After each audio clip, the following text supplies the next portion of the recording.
आज शाळाबाह्य विद्यार्थ्यांचा प्रवेश आपल्या मार्फत झाला. आपण काय संदेश देणार?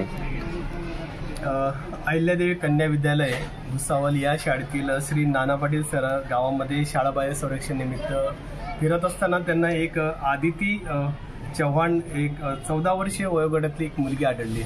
त्या मुलीच्या पालकांशी सरांनी संपर्क केला असता ते त्यांचा व्यवसाय असल्यामुळे ते या गावावरून दुसऱ्या गावात नेहमी फिरत असतात. त्यामुळे मुलीचं शैक्षणिक नुकसान होत होतं आणि मुलीला आजपर्यंत शाळेतच प्रवेश दिलेला नव्हता. तर सरांनी त्या मुलीच्या पालकांना मुलीला कन्व्हिन्स केल्यानंतर ती मुलगी अहिल्यादेवी कन्या विद्यालय या भुसावळ या शाळेमध्ये प्रवेश देण्यास उत्सुक झाली आणि आनंदही वाटला. त्या पद्धतीनं मला बातमी करताच मी तेथे येऊन त्या मुलीला मुख्याध्यापकांच्या समवेत इयत्ता 6वीच्या वर्गामध्ये RT नुसार प्रवेश दिलेला आहे आणि त्या मुलीला पाठ्यपुस्तकं सुद्धा वाटप करण्यात आलेली आहेत.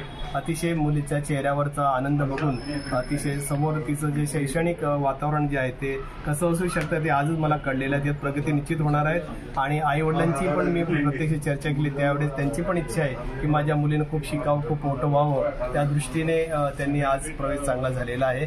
अशा पद्धतीनं भुसावळ तालुक्यामध्ये जर कुठेही आम्हाला शाळाबाह्य विद्यार्थी आढळल्यास त्याला आम्ही तात्काळ प्रवेश देत असतो. धन्यवाद सर. आप शाळाबाह्य स्टूडेंट है, आपको क्या लगा अभी? अच्छा लगा. क्या अच्छा लगा? पढ़ाई करेगी? हाँ. कैसी करेगी पढ़ाई? अच्छे से? हाँ. पूरा ध्यान से? हाँ. क्या बनना है आगे? डॉक्टर. डॉक्टर. ओके.